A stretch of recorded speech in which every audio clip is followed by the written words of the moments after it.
விஜய் காவேரி வீட்டுக்கு வந்துட்டு பேசிட்டு இருக்காங்க. அப்போ காவேரிகிட்டயும் காவேரியோடைய அம்மாட்டையும் பேசிட்டு இருக்கப்ப கரெக்டாக வந்து தாத்தாவும் பாட்டியும் வந்துடுறாங்க. என்ன தம்பி இப்போ தான் சொன்னீங்க, எனக்கு காவேரியை விட காசு பணமெல்லாம் முக்கியம் இல்லைன்னு சொல்லிட்டு நான் வந்துட்டேன்னு சொல்லிட்டு பின்னாடியே உங்கள் தாத்தாவும் பாட்டியும் வந்திருக்காங்க. என்ன விஷயம் இது? அப்போ முன்னாடி போகிற மாதிரி போகிற பின்னாடியே தாத்தாவும் பாட்டி வந்து கூட்டிகிட்டு போகலான்ட்டு வந்திருக்காங்களா அப்படின்னு சொல்லி கேட்குறாங்க. என்னங்க இப்படி சொல்கிறீங்க நீங்கள் அப்படின்னு சொல்லி கேட்குறாங்க. அப்போ நடக்கிறதெல்லாம் பார்த்தா அப்படி தானே தோணுது அப்படின்னு சொல்கிறாங்க. அப்போ சொல்கிறாங்க காவேரி விஜய்க்கு சப்போர்ட் பண்ணி, அம்மா இப்படிலாம் கஷ்டப்படுத்தி பேசாதம்மா, ஏற்கனவே அவர் என்னோட வாழணும்னு நிறைய கஷ்டத்தையும் அவமானத்தையும் வந்து தாங்கிட்டு இருக்கிறாரு. இப்போ நீயும் இப்படி கஷ்டப்படுத்தினா எப்படிம்மா?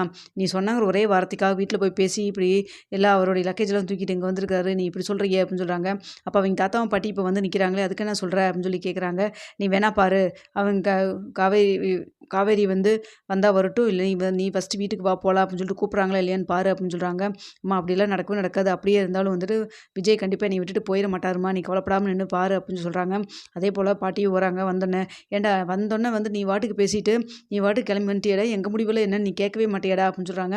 என் முடிவு என்னன்னு நீங்கள் கேட்டுட்டு என்னுடைய விருப்பம் என்னன்னு கேட்டுட்டா நீங்கள் வந்துட்டு காவேரி வீட்டில் டைவர்ஸ் ஃபார்மை கொண்டுட்டு வந்து கொடுத்தீங்க இல்லை இல்லை, அப்புறம் இதை மட்டும் நீங்கள் எப்படி கேட்கலாம் அப்படின்னு சொல்லி கேட்குறாங்க. ஏன்டா அதுவும் இது ஒன்றாடா அப்படின்னு சொல்லி கேட்குறாங்க. எல்லாம் ஒன்று தான், எல்லா பாசம் எல்லா மனுஷங்களும் ஒருத்தங்க மேலே ஒருத்தர் வச்சுருக்கிற பாசம் எல்லாம் ஒன்று தானா பாட்டி அப்படின்னு சொல்கிறாங்க. நீங்கள் காவேரி என் மேலே வச்சுருக்கிற பாசத்தை வந்து கொச்சப்படுத்தி காசுக்காக தான் வந்து வாழ வருவா அப்படிங்கிற மாதிரிலாம் பேசிகிட்டு இருந்தீங்க. அப்போ அதெல்லாம் மட்டும் கரெக்டாக, இப்போ நான் உங்ககிட்ட கேட்டது தப்பாக போயிடுச்சு அப்படி தானே? இத்தனை வருஷமாக நீங்கள் என்னை பார்த்துக்கிட்டீங்க, என் மேலே பாசம் வச்சுருக்கீங்க, இல்லைனாலும் சொல்லலை. அதை வந்து உங்ககிட்ட நான் காசை கொடுத்து நான் வந்து சரி பண்ண முடியுமா? காசுக்கும் பாசத்துக்கும் சம்மந்தமே கிடையாது, நீங்கள் ரெண்டுக்கும் சேர்த்து முடிச்சு போடுறீங்க. எனக்கு நீங்கள் பேசுகிறதே சுத்தமாகவே பிடிக்கல அப்படின்னு சொல்லிட்டு இருக்கிறாங்க. அது மட்டும் இல்லாமல் இப்போ காவேரி அவங்க அம்மா வந்துட்டு ஒரு சம்மந்தமே சொல்லி காவேரி என் கூட வந்து வாழ்ந்தா கூட நீங்கள் என்ன சொல்லுவீங்க? காசுக்காக தான் வந்து வாழ்ந்தான்னு சொல்லுவீங்க. அந்த அவ பெயரோட அவள் வந்து கடைசி வரைக்கும் என் கூட எப்படி வாழ முடியும், நிம்மதியாகவும் இருக்க முடியுமா? சொல்லுங்கள் பார்க்கலாம். அதே மாதிரி அவளை நீங்கள் திட்டினீங்க பிடிச்சிங்க இது மாதிரிலாம் பேசுனீங்கன்னா இதெல்லாம் பார்த்துட்டு நானும் சும்மா போவேனா? கண்டிப்பாக உங்களையும் நான் ஏதாவது சொல்ல வருவேன். தேவையில்லாம மனக்கசப்பு தான் ஆகும். அதுக்கு விலகி இருக்கிறதே ரொம்ப நல்லது இல்லை பாட்டி அப்படின்னு சொல்லிட்டு இருக்கிறாங்க. டேய் என்னடா இப்படிலாம் பேசுகிற நீ அப்படின்னு சொல்கிறாங்க. வேறு எப்படி பேச சொல்கிறீங்க? நீங்களும் உங்கள் பொண்ணும் சேர்ந்து பண்ண வேலை கொஞ்சமா நஞ்சமா? 2 நாளைக்கு முன்னாடியே வந்துட்டு டைவர்ஸ் ஃபார்ம் கொண்டு வந்து இப்படிலாம் பேசியிருக்கீங்க. அதுக்கு முன்னாடி ஒரு வாரத்துக்கு முன்னாடி காவேரி என் கூட கிளம்பி வீட்டுக்கு வரதா தான் இருந்தா. கடைசி நேரத்தில் ஏன் வரலன்னு சொல்லி பார்த்தா கடைசியில் நீங்கள் ஒரு பக்கம் போய் காவேரியை கோயிலில் வச்சு பேசியிருக்கீங்க. சித்தி ஒரு பக்கம் இங்கே வந்து வீட்டில் வந்து எல்லாத்தையும் அசிங்கப்படுத்தி பேசிட்டு போயிருக்கிறாங்க. இதெல்லாம் பார்த்துட்டு அவங்க எதுவுமே சொல்லலைன்னா அவங்கள போய் நீங்கள் மறுபடியும் வந்துட்டு சீண்டிக்கிட்டே இருந்தால் என்ன அர்த்தம்? இப்போ திரும்பவும் வந்துட்டு காவேரி என் கூட வாழ வந்தானா நீங்கள் மறுபடியும் இதே வேலையை தான் ரிப்பீட் பண்ணுவீங்க. உங்களையெல்லாம் நான் என்ன சொல்ல முடியும்? வேற ஆளாக வீட்டிலேருந்து வெளியே ஆளுகளாக இருந்தால் கூட ஏதாவது சொல்லலாம் பண்ணலாம். உங்களை நான் எதுவுமே சொல்கிறக்க முடியாது. மூஞ்சிக்கு முன்னாடி உங்களை எடுத்துரிஞ்சு பேசுறதுக்கு எனக்கு மனசு வராது. ஆனாலுமே காவேரி என்னால் எந்த இடத்துலையும் விட்டு கொடுத்துடவும் முடியாது பாட்டி அப்படின்னு சொல்லிட்டு இருக்கிறாங்க. இப்போ என்னதான் சொல்ல வர முடிவா அப்படின்னு சொல்கிறாங்க. முடிவா என்ன சொல்கிறது? அதான் ஏற்கனவே சொல்லிட்டு தானே வந்தேன். இனிமேல் நான் அங்கே வரமாட்டேன். உங்களுக்கு எப்போ வேணால் நீங்கள் வந்து என்னை பார்க்கலாம். நாளைக்கு எங்களுக்கு குழந்தை பிறந்தாலும் எங்கள் குழந்தைகளை வந்து நீங்கள் பார்க்கலாம் பிடிக்கலாம். உங்கள் காசு பணம் சொத்து சொகை எதுவும் எனக்கு வேண்டாம். எனக்கு காவேரி மட்டும் போதுன்னு வந்துட்டேன். திரும்ப எதுக்கு வந்து இப்போ பிரச்சனை பண்ணுறீங்க அப்படின்னு சொல்கிறாங்க. அப்போ தாத்தா கிட்ட சொல்கிறாங்க, தாத்தா நீங்கள் பாட்டி தயவு செய்து கூட்டிகிட்டு போயிருங்க. இங்கே இருந்தாலும் தேவையில்லாமல் பிரச்சனை தான் வரும் அப்படின்னு சொல்லிட்டு இருக்கிறாங்க. என் கல்யாணி நான் தான் சொன்னேன்ல, நான் வந்து காவேரிகிட்டே விஜய்கிட்ட நான் பேசிட்டு வரேன்னு சொல்லிட்டு நீ எதுக்கு இப்போ வந்த? தேவையில்லாமல் விஜய் மறுபடியும் டென்ஷன் தான் ஆகிறான் பாரு அப்படின்னு சொல்லிட்டு இருக்கிறாங்க. அதுக்கு இல்லைங்க அப்படின்னு சொல்லிட்டு இருக்கிறாங்க. போதும் நீ இப்போ பேசுனதெல்லாம் போதும். காவேரி வயித்துல குழந்தை வளரும்னு தெரிஞ்சதுக்கப்புறம் நீ கஷ்டப்படுத்தி பார்த்துட்ருக்க. உன்னால் ஒரு மன்னிப்பு கேட்க முடியாதுல்ல காவேரி வீட்டில் அவங்க அம்மாக்கிட்டையும் காவேரிக்கிட்டையும். நீயும் பொண்ணும் சேர்ந்து ஒரு மன்னிப்பு கேட்டிங்கன்னா கண்டிப்பாக காவேரி திரும்ப நம்ம வீட்டுக்கே வந்துடுவா. நம்ம பேர பசங்க வரப்போகிறாங்க, நம்ம வீட்டில் வச்சு பார்த்துக்கலாம். அதெல்லாம் விட்டுட்டு நீ வாட்டுக்கு வீம்பு பிடிச்சிட்டு இருக்கிற அப்படின்னு சொல்லி திட்டுறாங்க. அப்போ வந்துட்டு சாரதா சொல்கிறாங்க, ஐயா போதுங்க ஐயா, நீங்கள் பேசுனதெல்லாம் போதும், நான் கேட்டுட்டு தான் இருந்தேன். இனிமேல் அவங்க வந்து எங்கிட்ட மன்னிப்பு கேட்டாலுமே அந்த பேசின வார்த்தையெல்லாம் போயிடுமா? சொல்லுவாங்கள்ல பழமொழி, அடித்தா கூட அடி போயிடும், ஆனால் வந்து பேசுகிற வார்த்தையெல்லாம் மறைஞ்சிடாதுன்னு சொல்லிட்டு. அதுபோல தான் அவங்க பேசுனது கொஞ்சம் நஞ்சம் இல்லை, ரொம்ப பேசிட்டாங்க. எங்கள் மனசில் இனிமேல் வந்து ரொம்ப வந்து ஆறாத வடுவாக தான் அது இருக்க போகுது அப்படின்னு சொல்லிட்டு இருக்கிறாங்க. தேவையாங்கய்யா எங்களுக்கு இதெல்லாம்? ஏதோ பாண்டு போட்டால் கல்யாணம் பண்ணிட்டு வந்தால் அதோட சரி ஓகே, இவர் டைவர்ஸ் பேப்பரில் கையெழுத்து போட்டு கொடுத்தா வேலை முடிஞ்சுன்னு நான் நினச்சிட்டு இருந்தேன். அதுக்கப்புறம் தான் இவ்வளோ பெரிய குண்டை தூக்கி போட்டா காவேரி அப்படின்னு சொல்லிட்டு இருக்கிறாங்க. இதெல்லாம் பார்த்துட்டு காவேரி சொல்கிறாங்க, அம்மா இது வந்து முன்னாடியே சொல்லியிருந்துருக்கணும், முன்னாடியே சொல்லியிருந்தேன் இது மாதிரி இந்த அளவுக்கு பிரச்சனை போயிருந்துருக்காதுல்ல அப்படின்னு சொல்லிட்டு இருக்கிறாங்க. அப்போ வந்துட்டு விஜய் திட்டுறாங்க, ஆர்வக்கோளாறு, நான் ஏற்கனவே அதான் சொன்னேன், முன்னாடியே இதை பற்றி நம்ம வீட்டில் சொல்லிடலான்னு படித்து சொன்னேன், நீ கேட்டியா? இப்போ தேவையில்லாமல் மனக்கசப்பானது தான் மிச்சம் பார்த்துக்கோ அப்படின்னு சொல்லி திட்டிட்டு இருக்காங்க. அப்போ வந்துட்டு இங்கே பாரு விஜய், உன்னை விட்டுட்டு என்னால் ஒரு நாள் கூட இருக்க முடியாது. நீ ஏதோ கோவமாக வெளில போகிற இல்லை வெளியில் ஏதாவது வேலையாக போகிறேன்னா நீ வீட்டுக்கு திரும்ப வந்துடுவேன்னு சொல்லிட்டு நம்பிக்கையில் இருப்ப.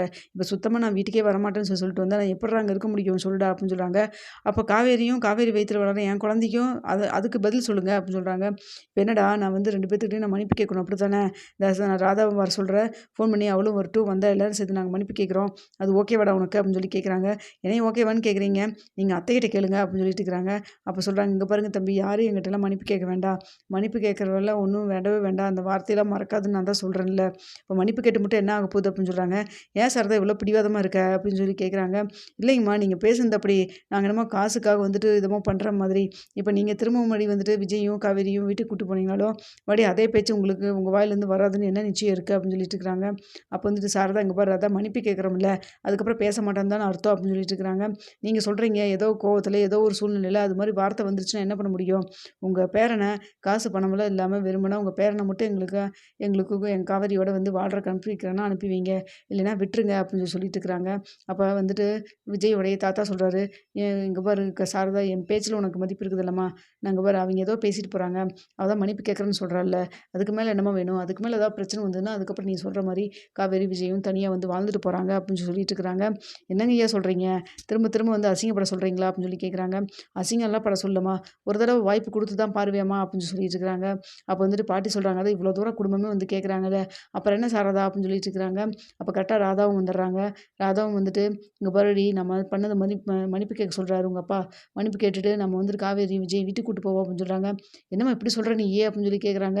"வேற என்னடி சொல்ற நீயி?" அப்படின்னு சொல்லி கேட்குறாங்க. அப்ப விஜய் அப்படியே போயிட்டு போனான்னு விட்டுற சொல்றியா? அப்படின்னு சொல்றாங்க. "இல்லம்மா விஜய் ஏதோ கோவத்துல வந்திருக்கான். திரும்ப வந்துருவாம்மா" அப்படின்னு சொல்றாங்க. "இங்க பாருங்க சித்தி மன்னிப்பு கேட்டீங்கன்னா நாங்க வரோம். அப்படி இல்லையா நாங்க இங்கேயே இருந்துக்கிறோம். நாங்க மறுபடியும் எல்லாம் கோவம் முடிஞ்சதுக்கு அப்புறமெல்லாம் வருவோம்னுலாம் நீங்க நினைச்சிட்டு இருக்காதீங்க" அப்படின்னு சொல்லிட்டு இருக்கிறாங்க.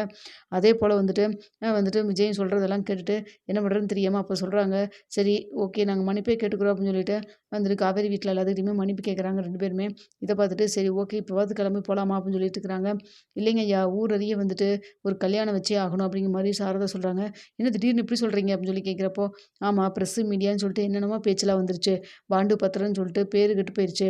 இனி மறுபடியும் வந்து போய் அங்க வாழ்ந்தான்னா, தேவையில்லாம 1, 2க்கு சேர்த்து தான் பேசுவாங்க. இதெல்லாம் பார்த்துட்டு எங்கனால அமைதியா போக முடியாது. அதனால நீங்க வந்து ஒரு கல்யாணம் நம்ம வச்சுக்கலாம்" அப்படின்னு சொல்றாங்க. "சின்னதா மண்டபத்திலயாவது வச்சிரலாம். தெரிஞ்சவங்க, பக்கத்துல இருக்கவங்க, நெருங்கியவங்க, சொந்தக்காரங்கள மட்டும் கூப்பிட்டுக்கலாம்" அப்படின்னு சொல்லிட்டு இருக்கிறாங்க. இத பார்த்துட்டு சரி ஓகே அப்படின்னு சொல்லிட்டு தாத்தாவும் ஓகேன்னு சொல்லி ஒத்துக்கிறாரு. அதுக்கப்புறம் மறுபடியும் வந்துட்டு விஜய் சொல்றாங்க, அத்தை அதுவரைக்கும் காவேரி இங்க தான்ப்பா இருப்பா. நீ வேணுங்கிறப்ப எப்ப வேணா வந்து பார்த்துட்டு போ" அப்படின்னு சொல்லிட்டு இருக்கிறாங்க. "இப்ப நான் இங்க கிளம்புங்க, உங்க வீட்டுக்கே கிளம்புங்க" அப்படின்னு சொல்றாங்க. மனசே இல்லாம விஜய் வந்து காவேரியை விட்டுட்டு கிளம்பி வீட்டுக்கு போறாங்க. வீட்டுக்கு போயும் போகாமயுமே இங்க வந்துட்டு பசுபதி காவேரி வீட்ல பிரச்சனை பண்றதுக்கு வராரு. பசுபதிய பார்த்தோன்னே காவேரி செம்ம டென்ஷனாயி, "இங்க பார்றா! நீ ஊர்லயே வந்து பத்திரத்த வாங்கிட்டு தேவையில்லாம பிரச்சனை பண்ணிட்ட. மறுபடியும் இங்க வந்து தேவையில்லாம பிரச்சனை பண்ணிட்டு இருக்காத. ஒழுங்கா இடத்த காலி பண்ணு. இப்ப எதுக்கு மறுபடியும் பிரச்சனை பண்றதுக்கு இங்க வந்திருக்க?" அப்படின்னு சொல்லிட்டு இருக்காங்க. "நான் பிரச்சனைலாம் பண்ண வரல. உன் வயித்துல ஏதோ குழந்தை வளருதா விஜயோட குழந்தை. அதான் எப்படி இருக்க? என்ன ஏதுன்னு நலம் விசாரிக்கலான்னு வந்தேன்" அப்படின்னு சொல்றாங்க. "இங்க யாரும் உன்னைய வந்து உன் நலம் விசாரிக்க வரலன்னு சொல்லி இங்க யாரும் கேட்கல. ஒழுங்கா போயிரு. இவ்வளோதான் உனக்கு மரியாதை" அப்படின்னு சொல்லி பேசிட்டு இருக்கிறாங்க. பேசிட்டு இருக்கப்பயே கரெக்ட்டா வந்துட்டு கங்கா சொல்றாங்க, "இங்க பாரு நீ விஜய்க்கு கால் பண்ணு. விஜய் கால் பண்ணி வந்தாருன்னா, இவன் ஆட்டோமேட்டிக்கா போயிருவான்" அப்படின்னு சொல்லிட்டு இருக்கிறாங்க. "என்ன கங்கா நல்லா